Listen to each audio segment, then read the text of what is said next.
Graça e paz, queridos. Boa noite a todos. Sejam muito bem-vindos para mais um período de reflexão bíblica. E é um prazer estar com você novamente. E a minha alegria é saber que este momento, estudando a palavra, meditando na palavra, faz com que a gente tenha a mente cada vez mais purificada, abençoada, refrigerada pela mensagem do Senhor. E nesses momentos a gente pode fugir um pouco daquelas notícias tão ruins, fugir um pouco de um cenário que às vezes gera muito mais ansiedade na gente do que paz, do que tranquilidade. Então, este é um momento maravilhoso, é um momento de reflexão e um momento de refrigério mesmo. É como se a gente nós ficássemos abrigados embaixo de uma árvore frondosa, perto de um corredor de águas, não é? Sentindo mesmo aquele ambiente como um ambiente propício ao descanso. Então, eu faço esse convite a você para que você, enquanto meditarmos, se sinta assim, abrigado sob as folhas, a proteção de uma árvore muito frondosa, muito aconchegante, e também tendo perto de si aquele corredor de águas, né, que deixa o ambiente bem mais ameno. Então, que Deus abençoe sua vida. Nesta noite nós meditaremos sobre mais 3 bem-aventuranças que temos no Sermão do Monte. E essas 3 bem-aventuranças vão ampliando mais aquela ideia, aquela mensagem que a gente já viu ontem, que a gente iniciou ontem.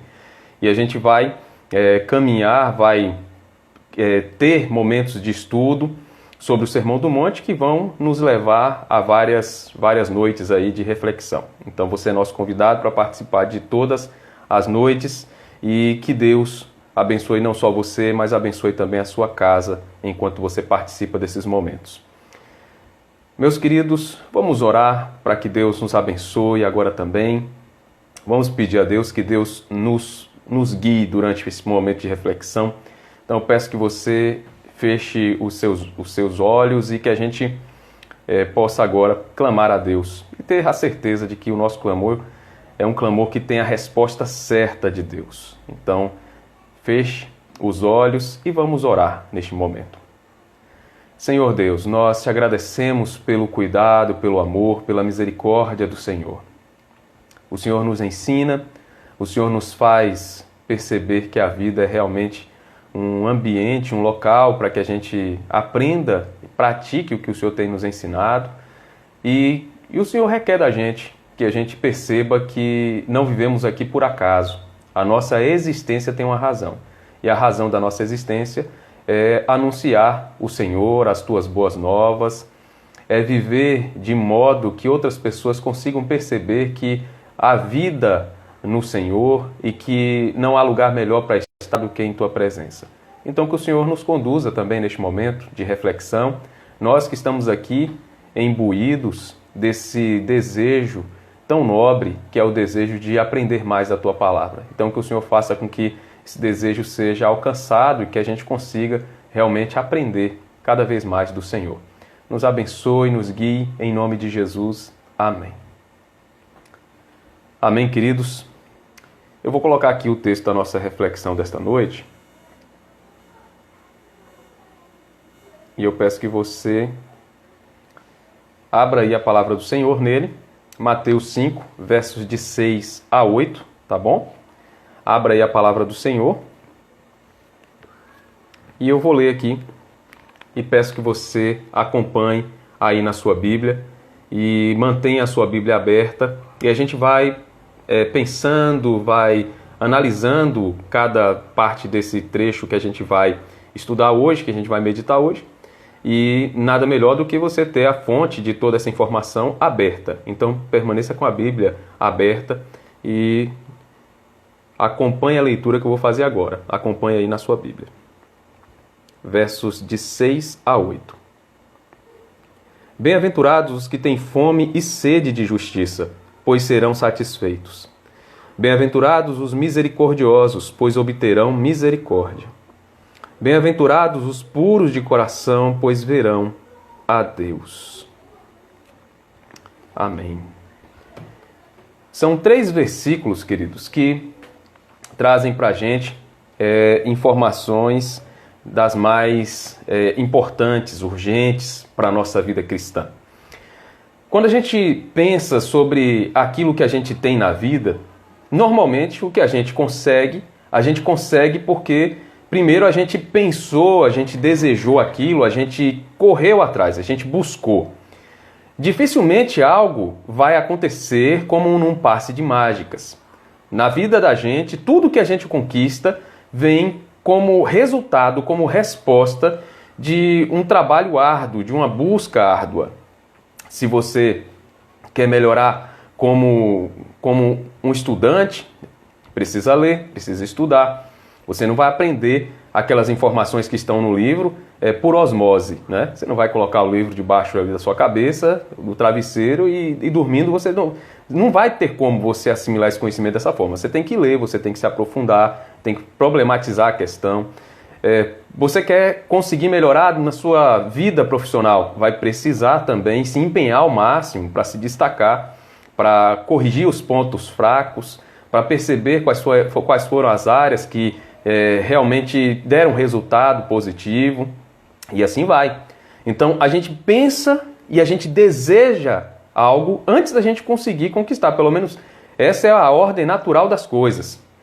E quando a gente quer muito algo, por mais que aquele nosso desejo, logo num primeiro momento, não se mostre alcançável, mas se a gente se empenha, se a gente corre atrás, a gente acaba conquistando, a gente acaba alcançando.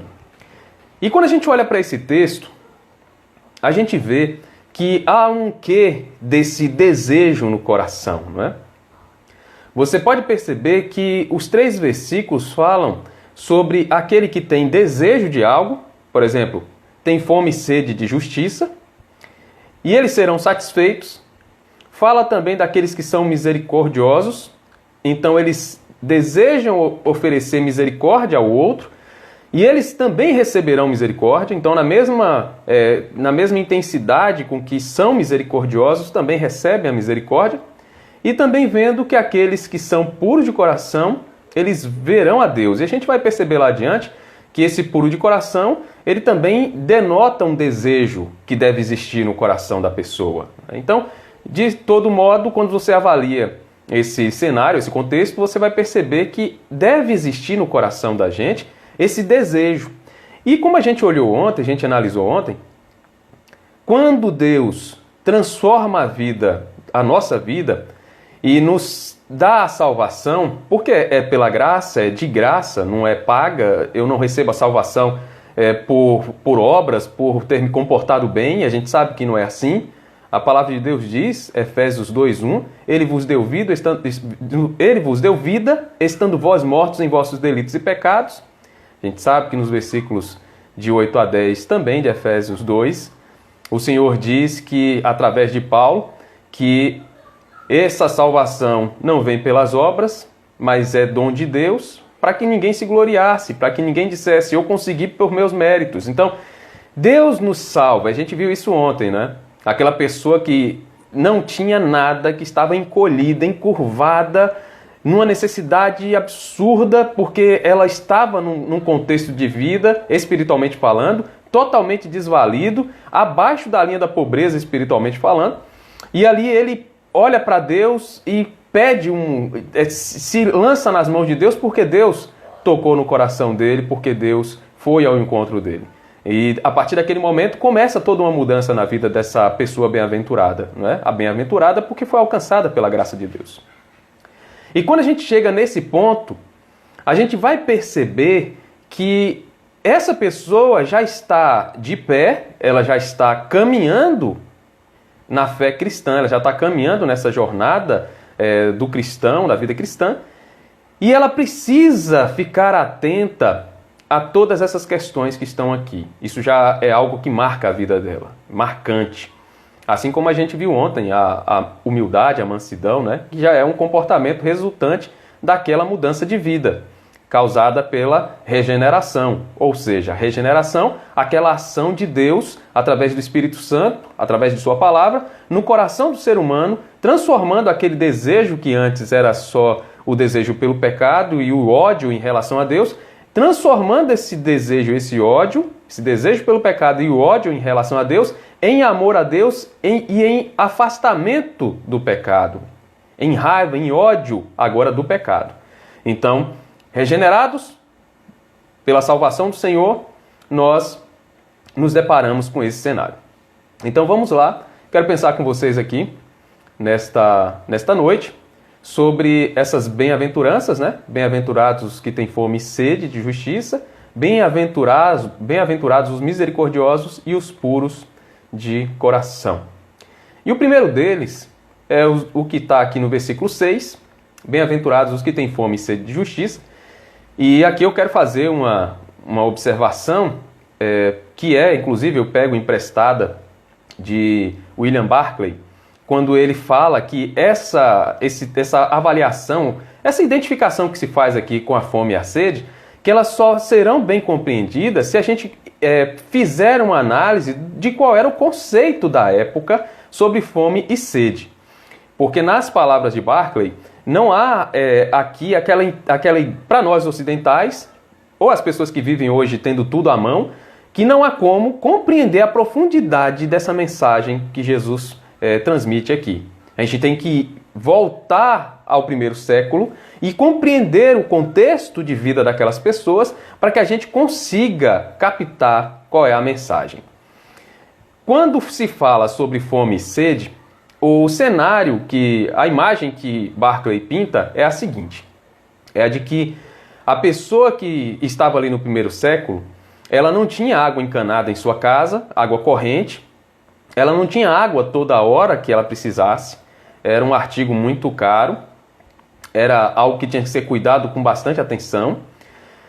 E essa pessoa também, quando saía para caminhar, para fazer suas viagens, indo de uma cidade a outra, por vezes ela se deparava com uma tempestade de areia, e aquela tempestade de areia, a única reação que se exigia da pessoa era se proteger onde estava para que a tempestade passasse.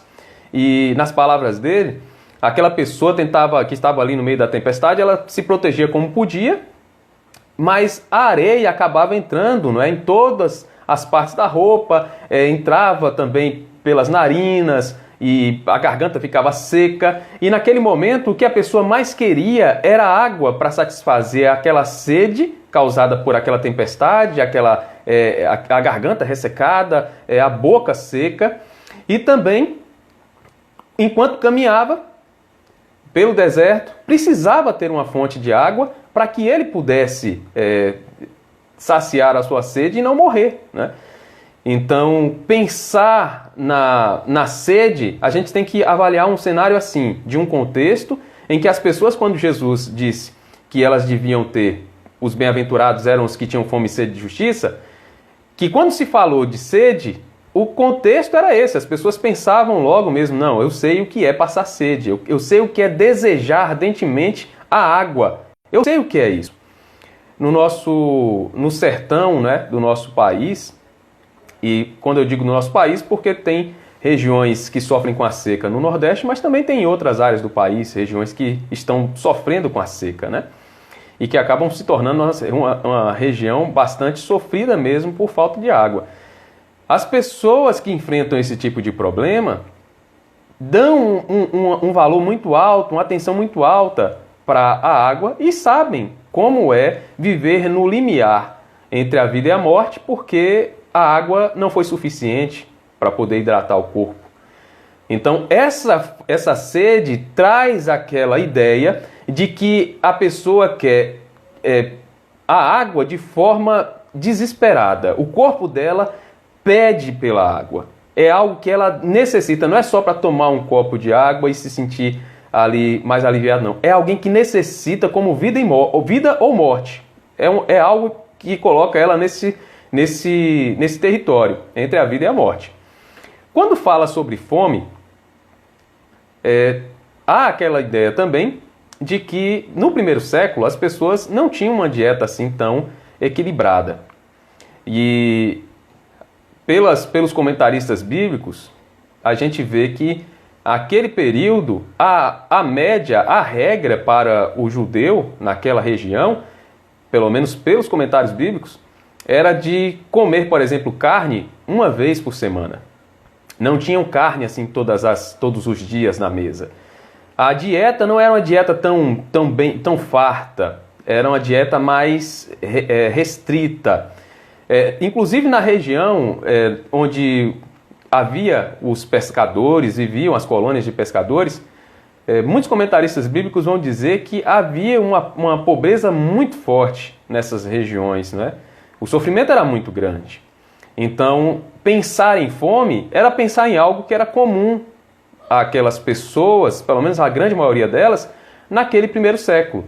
E elas sabiam que a fome que Jesus estava dizendo não era apenas aquela fome e que você sentia um desconforto no seu estômago, porque você tinha passado ali mais de 3 horas sem comer, e você comeu algo e se satisfez, tapeou um pouco a fome. A ideia que Jesus passa aqui é uma fome que faz doer a barriga, que faz doer o seu corpo, sente aquela vontade de comer, mas não está achando o que comer. Então é um desejo muito forte de se alimentar.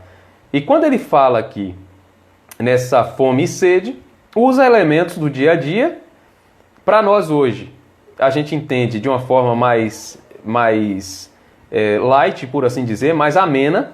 Mas para aquelas pessoas da época, isso eu digo a gente pensando num contexto mais comum. É claro que para as pessoas que vivem uma realidade de extrema pobreza, com falta de água, com falta de alimento, também vão sentir o peso dessa palavra de uma forma mais imediata. Vão entender o que é fome e sede porque passam por isso com uma frequência muito grande.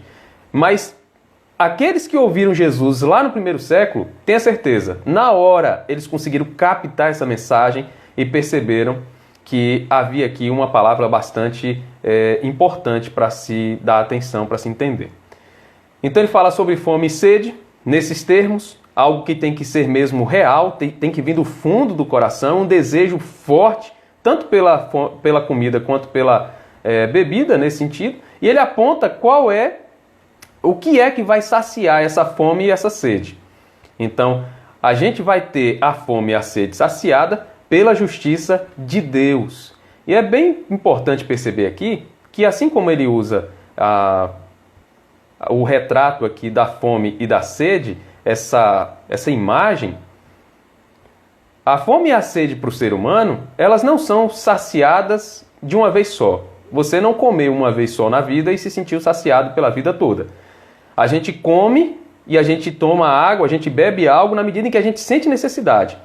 E o que o texto quer transmitir de ensino para a gente é que a vida cristã ela é marcada por uma fome e uma sede constante, que são saciadas, mas que são saciadas por algum tempo, mas que voltam, e que a gente vai a todo instante vamos provocados pela fome e a sede por justiça, vamos cada vez mais para perto de Deus, para que a gente tenha cada vez mais essa fome e essa sede saciadas e que a gente consiga fazer com que aquilo que a gente recebeu seja também algo compartilhado com outras pessoas. E quando a gente pensa na justiça, na Bíblia, a gente tem pelo menos 3 aspectos em que a Bíblia fala sobre a justiça. O primeiro deles é o aspecto legal.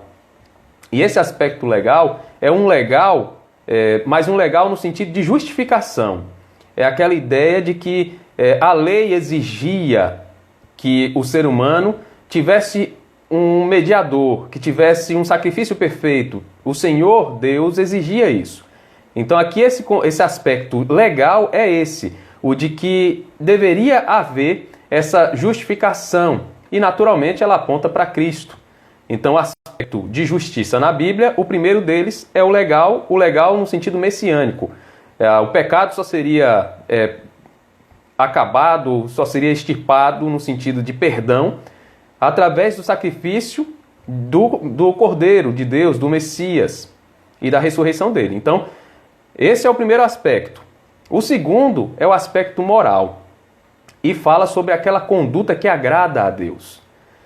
pensar sobre aquilo que envolve a mente, o coração e as motivações da gente, que nos fazem andar de maneira que que agrade a Deus.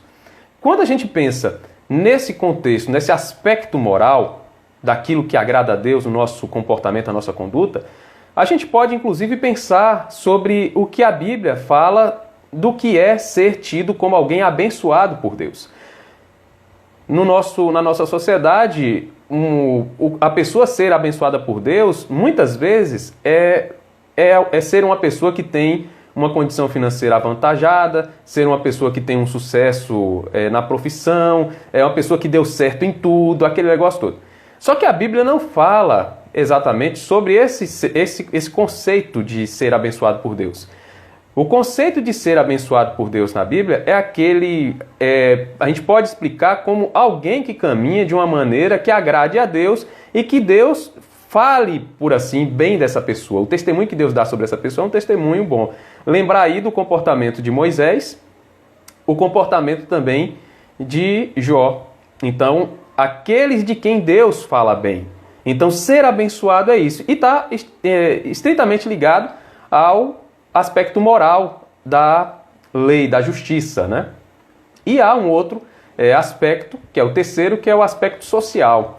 Esse aspecto social mostra uma busca, isso pensando num contexto bíblico, né? Mostra uma busca da pessoa que já tem essa justiça de Deus sobre a sua vida e que tem bebido dessa justiça, comido dessa justiça, que ela pega aquele conceito que ela aprendeu da justiça de Deus e ela transpõe esse conceito para a sociedade. Então ela busca, tendo a justiça de Deus como padrão, ela busca a promoção dos direitos civis, ela procura a justiça nos tribunais, ela procura manter a integridade nos negócios, no comportamento com as outras pessoas. Então, aqui é o aspecto social da justiça de Deus. Então, aqui a gente vai perceber que não basta a gente chorar pelo pecado, chorar diante da situação de pobreza espiritual que estávamos, isso lá quando a gente viu no verso que fala dos bem-aventurados os que choram, né? Porque serão consolados. Não basta apenas chorar diante daquele cenário, mas é necessário também, a partir do momento em que a gente come e bebe dessa justiça, que a gente se preocupe também com esse aspecto social da justiça de Deus, que é transpor esses conceitos para o nosso dia a dia, usá-los no nosso dia a dia e fazer com que, usando eles no dia a dia, a gente promova todas essas questões que aqui eu falei. Então, é uma atividade cristã, é um exercício cristão contínuo. Então a palavra de Deus fala nesse ponto que não que essa bem-aventurado ou feliz são aqueles que têm fome e sede de justiça. Nesses termos aqui que a gente acabou de pensar. Quando a gente olha para aquele segundo momento do texto, que fala sobre os misericordiosos, a gente vai precisar compreender o que é ser misericordioso, o que é misericórdia na Bíblia, né? Misericórdia na Bíblia não é apenas você olhar para alguém e você se sentir condoído só de olhar, né? Você olhou para alguém e falou, oh, coitadinho de fulano, ele está sofrendo. E aí você está passando no carro, vê alguém sofrendo, você baixa o vidro e fala, olha, está sofrendo, e aí você suspende o vidro de novo e vai embora e nem se lembra mais daquilo. Esse não é o conceito bíblico de ser misericordioso. Quando a gente olha para o Novo Testamento, a gente vai perceber que o Novo Testamento foi escrito em grego, um grego koiné, que era o grego vulgar, por assim dizer, o grego comercial, melhor dizendo, para usar uma palavra que englobe melhor o significado. Era um grego comercial, não era o grego clássico, e esses escritores bíblicos, quando escrevem aqui os evangelhos, inclusive os evangelhos sinóticos, eles pegam aquelas mensagens de Jesus em língua hebraica e eles transpõem isso, traduzem para o grego koiné, para que eles possam anunciar essa mensagem para todo mundo, todo o império. E na época, assim como hoje a gente tem o inglês que domina, não é, o comércio, a língua comercial. É claro que tem o espanhol, o francês também, mas o inglês é sempre o mais buscado. Na época, o grego koiné era o grego usado para travar essas discussões para venda, para manter algum tipo de conversa entre os povos, né? E aí, quando o autor pega aqui, Mateus pega o discurso de Jesus e transpõe aqui, traduz para o grego koiné, ele pega uma expressão para traduzir por misericordioso, que é uma expressão hebraica, que é a expressão chesed. Essa expressão hebraica, ela pode ser entendida da seguinte maneira. Quando fala, você não consegue traduzir. Os comentaristas bíblicos que pegam essa expressão, ou mesmo os dicionários bíblicos que trabalham o verbete em si, não conseguem fazer uma tradução literal dessa expressão, mas falam qual é a ideia dela. Qual é a ideia do chesed, que é essa expressão que fala sobre ser misericordioso? É aquela ideia de que você não apenas vai olhar para alguém e você vai se sentir condoído pelo problema dela. Você não vai apenas sentir piedade dela e vai virar as costas e vai embora como se nada tivesse acontecido. Não é isso. Essa ideia de ser misericordioso é você conseguir, como se você entrasse nessa pessoa, como se você assumisse o lugar dela, como se você conseguisse sentir como ela sente e você conseguisse enxergar como ela enxerga. É essa a ideia do chesed, que é essa expressão hebraica para falar sobre misericordioso, alguém que deve ser misericordioso. Então veja que ela é muito mais profunda do que normalmente a gente imagina.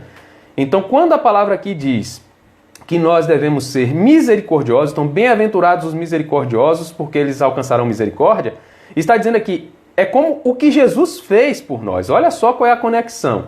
Jesus, para que ele fosse aceito como sacrifício perfeito e que ele pudesse pagar a dívida que havia em nossa conta, né, aquela dívida em relação ao pecado, ele precisou assumir a forma humana. Deus assumiu a forma humana. Então, nesse sentido, esse chesed, ele é completo. A ideia aqui é como Jesus fez. Ele assumiu a forma humana, ele não apenas viu como o ser humano viu e via, ele sentiu como o ser humano sente, inclusive chorou em alguns momentos, justamente por sentir a dor de ver amigos sofrendo, de ver a dor humana. E ele também conseguiu se colocar no lugar das pessoas, estar com pessoas que estavam sofrendo, ver o sofrimento de cada um. Então, ser misericordioso é ter esse exemplo de Cristo, de conseguir não apenas pensar no outro e falar assim, ah não, eu sei que ele deve estar sofrendo, mas é conseguir, de alguma maneira, é claro que isso é bastante difícil, né? Conseguir se colocar no lugar do outro, mas é algo que deve ser tentado, ser praticado, porque é o que a palavra de Deus chama a gente a pensar. E isso faz com que a gente consiga se movimentar para agir em favor das pessoas. Porque quando eu me coloco no lugar de outra pessoa e sinto a dor dela, eu vou conseguir perceber que eu devo me preocupar em solucionar dentro do que é possível. Dentro do que é possível, eu tenho que dar solução para aquilo que ela está precisando. É como Tiago mesmo diz na epístola dele, que a nossa fé será vã se simplesmente a gente receber um irmão e ele disser que está precisando de ajuda e a gente chamar ele para orar, a gente orar por ele e a gente pode ajudar, mas a gente ora por ele só e diz assim, meu irmão, vá em paz, que Deus vai mandar alguém para te ajudar. Então você sabe que você tem como ajudar aquela pessoa, mas não faz. E nisso você está pecando. Você não foi misericordioso, você não conseguiu se colocar no lugar dela, você não conseguiu sentir a dor dela. Então, ser misericordioso é isso. E a palavra de Deus diz que aqueles que são misericordiosos vão alcançar misericórdia. Então, se eu não for misericordioso com o próximo, eu não vou alcançar misericórdia. Isso é uma marca de quem foi salvo. Então, eu preciso perceber isso. Se eu não conseguir me colocar nesse mesmo contexto, no lugar do outro, eu estarei falhando nesse comportamento que a Bíblia chama a mim, chama você, para que nós pratiquemos.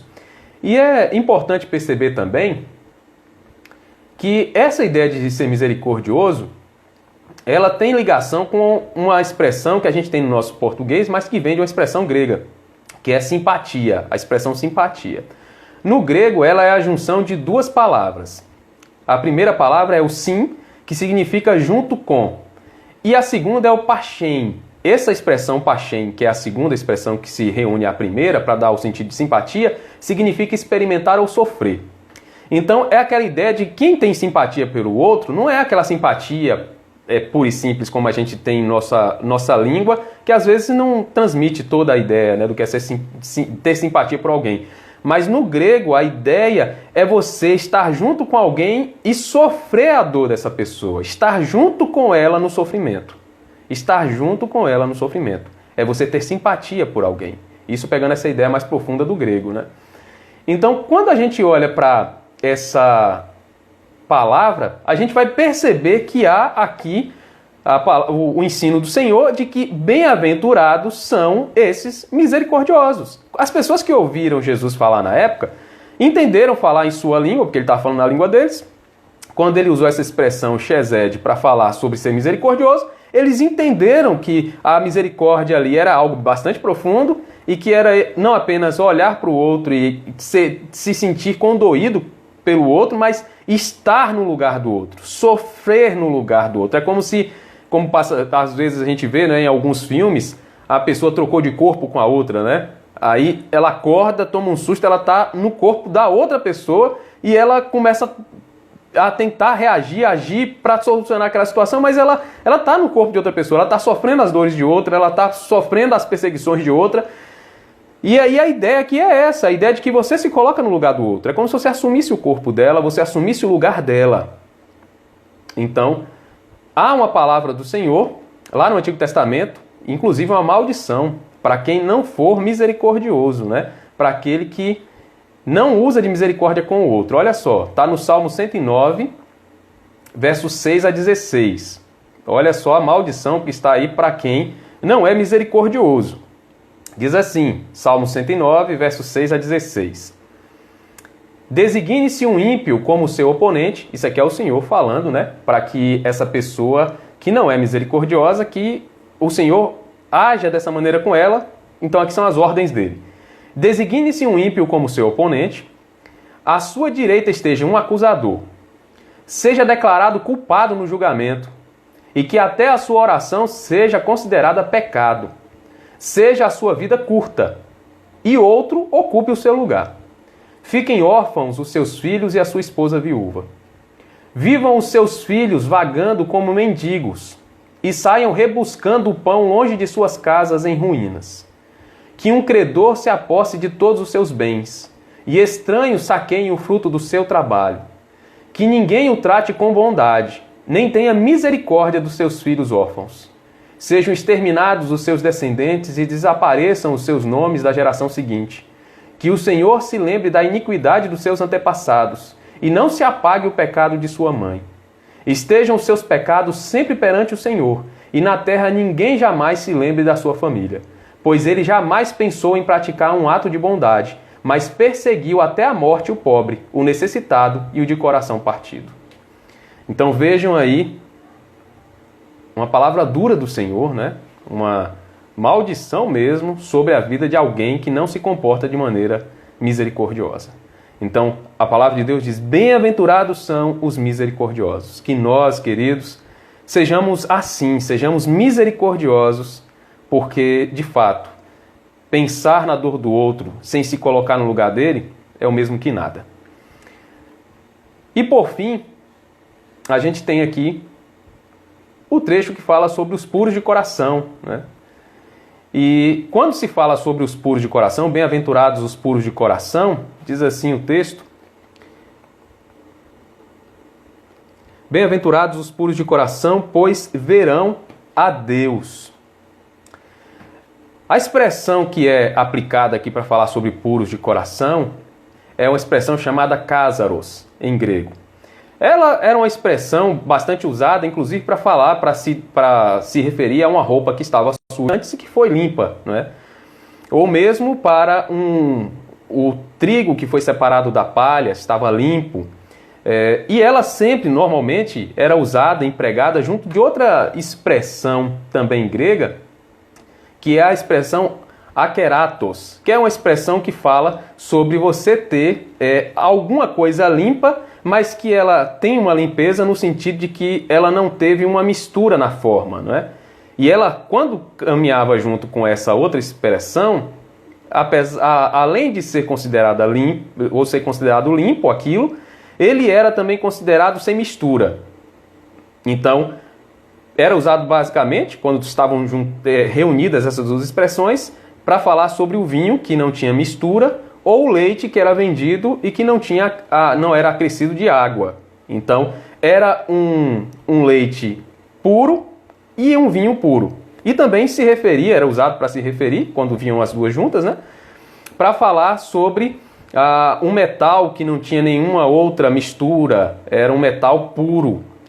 Então, por que Jesus usa essa expressão, ou essas expressões, para falar sobre um coração puro? Um coração puro, porque diz, olha, bem-aventurados são os puros de coração, pois verão a Deus. A gente sabe que o coração do ser humano, ele é mau, desesperadamente corrupto, e que ele só pode ser conhecido por Deus, porque o próprio Deus diz que o coração do homem é dessa forma, corrupto, desesperado pelo mal, e Deus mesmo fala, quem o conhecerá? Só que o próprio Deus diz, eu conheço, porque eu sondo mentes e corações. Então Deus sabe o que se passa no nosso coração. E a ideia de algo puro passa também, não é, por aquele conceito do que o sangue de Jesus faz, em primeiro lugar. O que o sangue de Jesus faz na vida de quem foi salvo? Ele transforma esse coração, ele limpa esse coração. Então, um coração que antes estava tomado pelo pecado, manchado pelo pecado, convencido pelo pecado a viver uma vida entregue ao pecado.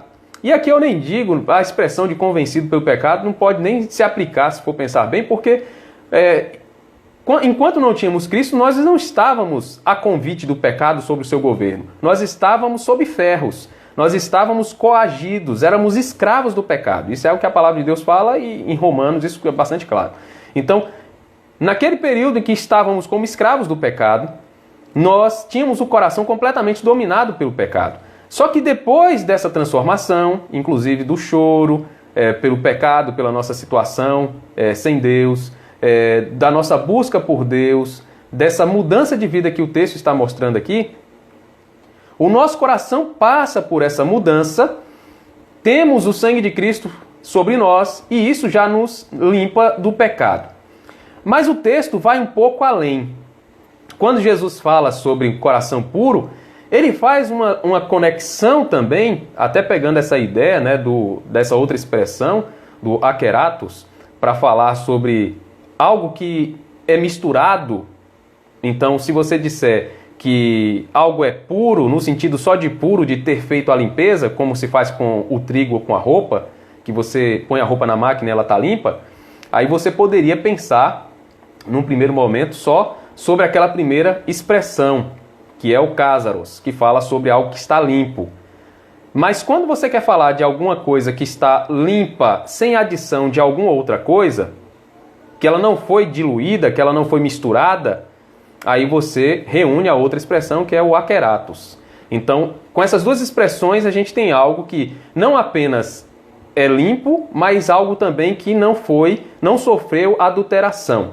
Então, nessa segunda parte, quando a gente pensa de algo que não sofreu adulteração, aí a gente vai conseguir captar um pouco mais essa ideia de Jesus, quando ele fala de algo que não é apenas o perdão dos pecados, né? Mas também está ligada às motivações. Então, além de ser salvo e de estar com o coração perdoado por Deus, com o sangue de Cristo sobre nossas vidas, a gente tem que analisar o que tem motivado a nossa vida, o que tem motivado as nossas ações, as nossas reações. Porque perdoados pelo Senhor, nós já somos. Porque se aceitamos a Cristo, se temos o sangue de Cristo sobre nós, então a gente já está perdoado. O coração já está puro no sentido de perdão de pecados.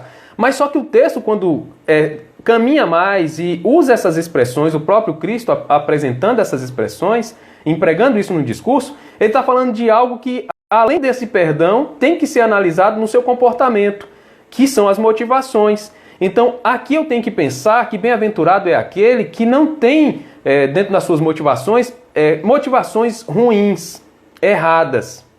E quando Jesus fala isso, Jesus fala a uma audiência que conhecia muito bem os fariseus, os escribas, os religiosos da época, que gostavam muito de praticar algo, mas para serem vistos, para serem reconhecidos.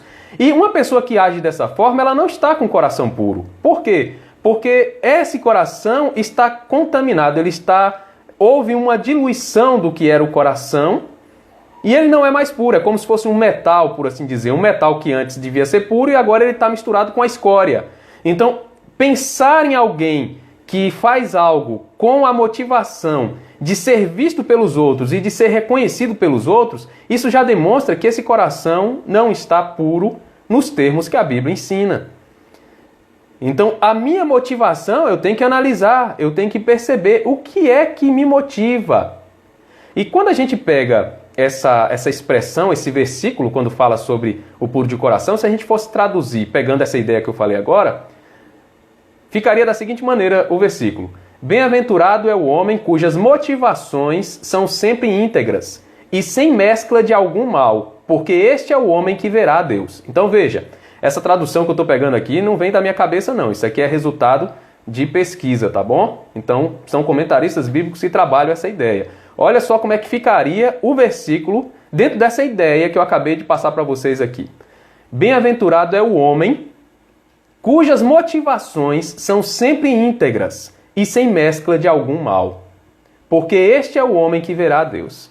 Então, bem-aventurado é esse homem, é esse ser humano, essa mulher, que tem um coração, que tem motivações nesse coração, que não são motivações por um reconhecimento próprio, por uma autopromoção, não é por isso. Então, a minha motivação deve ser a de fazer o bem pelo simples fato de fazer o bem.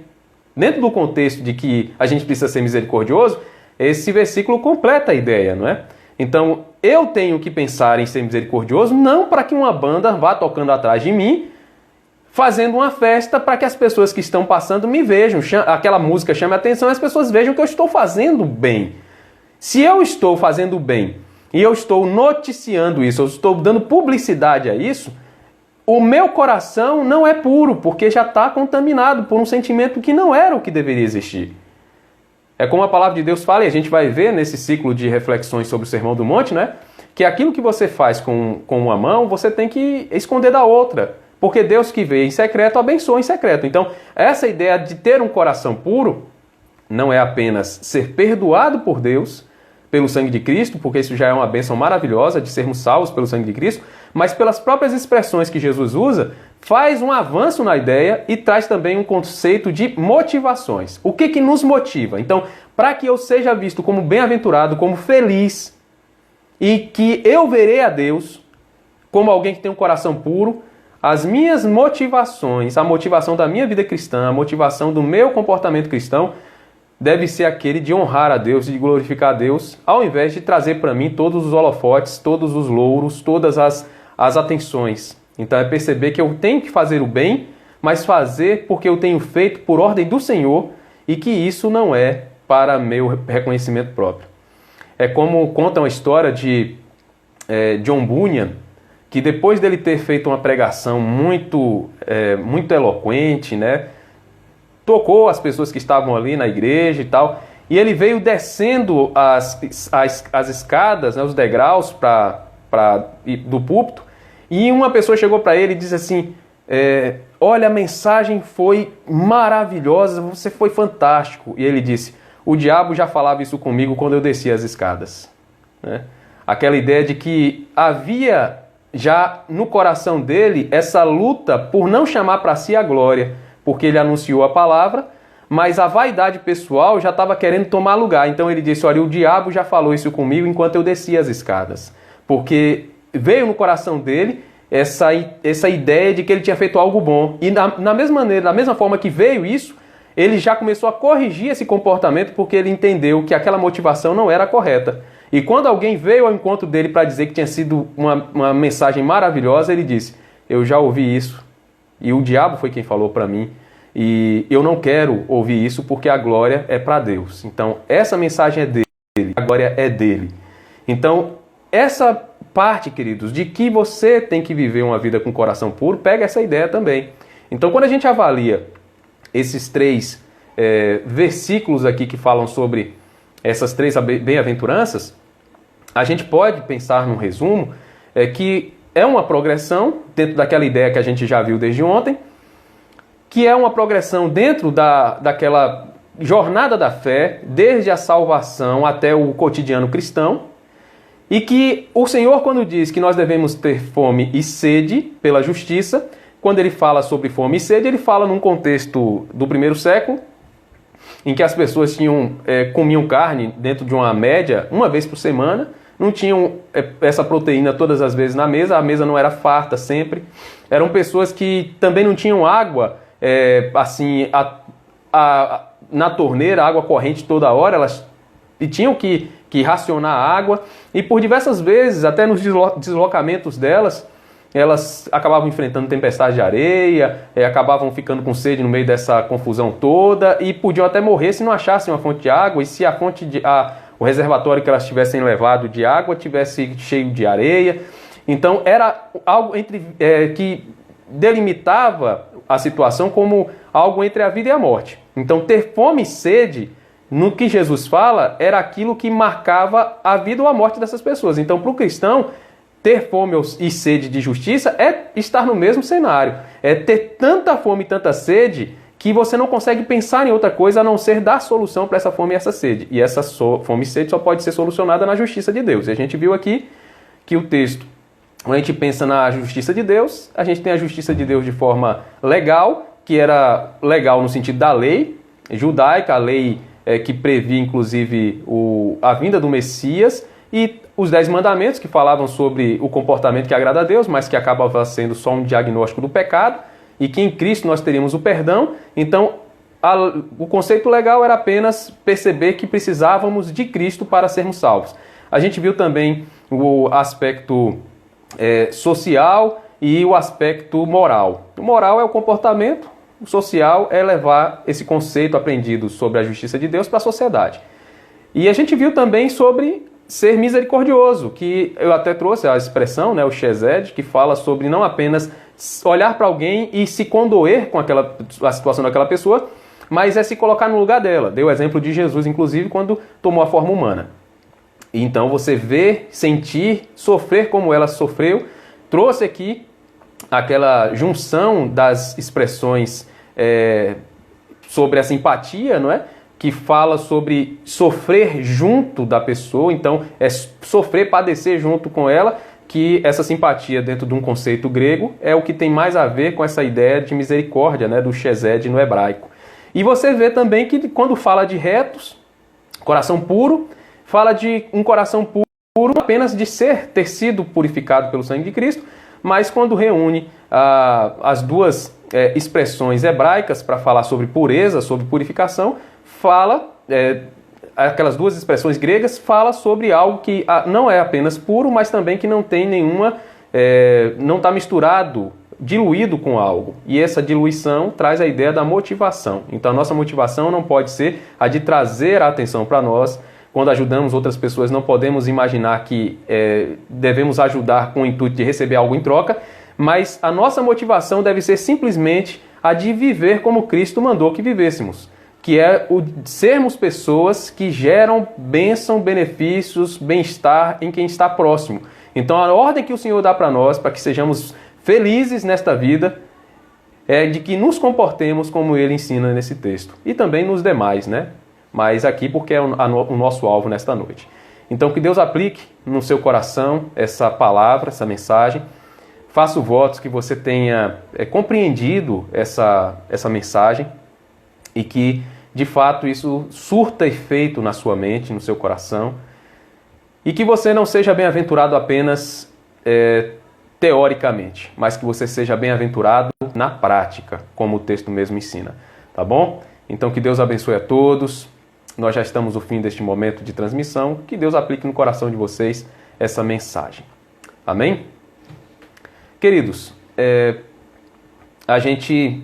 se você que está participando aqui da nossa transmissão, da nossa live, você ainda não conhece o canal da igreja, acesse aí o perfil da igreja no Instagram e lá tem o QR Code, né? Você pode escanear e ser remetido lá, direcionado para a página, para o canal da igreja no YouTube. E se você não é inscrito, se inscreva, ative o sininho também para que você seja notificada das postagens. E na medida em que você for assistindo, curta os vídeos. Como eu já falei em outras transmissões, eu consigo ver como é que está o fluxo de visualizações e também de quem gostou, quem curtiu, né? Só que muita gente assiste, mas poucas curtem. E é claro, pode ser que a pessoa não tenha gostado, né, da mensagem, da reflexão. E tem todo o direito, né? Se ela não gostou. Mas se gostou, coloque lá que você gostou, tá bom? Porque isso ajuda a promover o canal, ajuda a promover o vídeo. E a intenção nossa é que a mensagem chegue a outras pessoas. É a palavra de Deus sendo exposta, não é? Então, se você pode também, compartilhe o canal da igreja para que outras pessoas também participem, para que elas possam se inscrever e que a palavra de Deus chegue ao coração de mais pessoas, né? Isso é muito bom, isso transforma vidas. Tá bom? Então vamos orar neste momento e pedir a Deus que nos abençoe no resto de noite que nós temos e que com a boa mão dele sobre nós tenhamos mais um momento de reflexão amanhã às 20 horas. Tá bom? Então vamos orar, feche os olhos e vamos clamar juntos ao Senhor.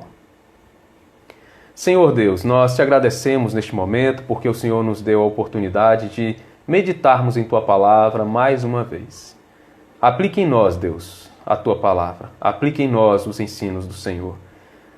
Essa vida só faz sentido se nós tivermos essa palavra gravada no nosso coração. Porque se ela não estiver gravada no coração da gente, não faz sentido nenhum viver. E a gente precisa do Senhor. Então que o Senhor aplique em nós a Tua Palavra, que o Senhor nos encha com Teu Espírito Santo. E que o que nós pensamos esta noite, ó Deus, que não esteja apenas na nossa convicção intelectual, mas que esteja também na nossa convicção comportamental, no nosso cotidiano. Que o nosso comportamento seja um comportamento a demonstrar que fomos convencidos e que faz parte do nosso corpo, da nossa mente, do nosso modus operandi, todo esse ensino. Então que o Senhor abençoe cada um de nós, visite cada família, que o Senhor abençoe cada um que neste momento vive o período de quarentena, de isolamento, que o Senhor dê a ele e a ela uma mente com refrigério, coração com a paz do Senhor, que a casa seja, na mente dessas pessoas, na mente de todos, esse local seguro, o local onde a paz do Senhor. Então que a casa não sirva como um local para gerar ansiedade, para gerar insatisfação, mas que sirva para gerar tranquilidade, que gere esse sossego. Pai, que o Senhor abençoe o nosso país, abençoe a economia do nosso país, a economia mundial. Em nome de Jesus, ó Deus, esse período de pandemia, que ele seja freado pelo Senhor, que nós tenhamos mesmo condição de ver em um curto espaço de tempo essa situação sendo controlada e que em nome de Jesus, Deus, o Senhor faça com que essa economia volte a crescer dentro de um prazo, um tempo recorde, para que aqueles que perderam emprego voltem a ter emprego, aquelas empresas que perderam muito do que podiam produzir, que voltem a produzir a todo vapor, e que o nosso país, como o restante do mundo, também cresça para que a população seja beneficiada também com o crescimento da economia. Pai, abençoe os nossos líderes políticos, tanto aqueles que estão na esfera federal quanto estadual e municipal, e dê sabedoria a eles, ó Deus, para que em nome de Jesus eles sejam guiados pelo Senhor e que as decisões tomadas sirvam para abençoar a nação. Abençoe também, Deus, os profissionais de saúde. Hoje a gente comemora o Dia do Enfermeiro e assim como os demais profissionais de saúde que lutam bravamente nessa fileira do combate à pandemia, eles também estão ali lutando e expondo suas vidas ao risco da contaminação e da morte para cuidar de pessoas. Deus, que o Senhor cuide deles, que o Senhor cuide não só dos enfermeiros, como hoje a gente tem o dia em comemoração a eles, mas todos os profissionais de saúde. E que em nome de Jesus, tanto os enfermeiros quanto os demais, sejam fortalecidos e abençoados pelo Senhor. E que sejam usados para abençoar vidas e que não sejam levados a uma situação crítica por causa dessa doença, mas que o Senhor os livre em nome de Jesus. Pai, nós agradecemos por mais este momento. Pedimos que o Senhor siga abençoando a vida da Igreja Presbiteriana Manaim e das outras igrejas também, Deus, espalhadas pela face da terra. E que tenhamos, ó Deus, cada vez mais alegria no Senhor para enfrentar essa situação que estamos enfrentando. Então, muito obrigado. Nos dê um resto de noite protegidos e guardados por Ti, em nome de Jesus. Amém. Amém, queridos. Foi muito bom estar com vocês em mais esta oportunidade. E aqui fica o convite. Amanhã, às 20 horas, nós estaremos novamente em mais uma transmissão e continuando dentro desse ciclo de reflexões sobre o Sermão do Monte, e vamos analisar versículo por versículo, e você está convidado a participar, e se você acha que vale a pena esse momento, se tem sido instrutivo, que você convide outras pessoas também para participar. Este é um momento de crescimento espiritual, e vale a pena, se você também tem aprendido, compartilhar com outras pessoas. Então, que Deus abençoe a todos, e com a boa mão do Senhor sobre nós estaremos juntos amanhã para participar de mais um momento como este. Que Deus abençoe você, abençoe sua família, guarde a todos em nome de Jesus. Então, até amanhã e tenham uma ótima noite em nome de Jesus.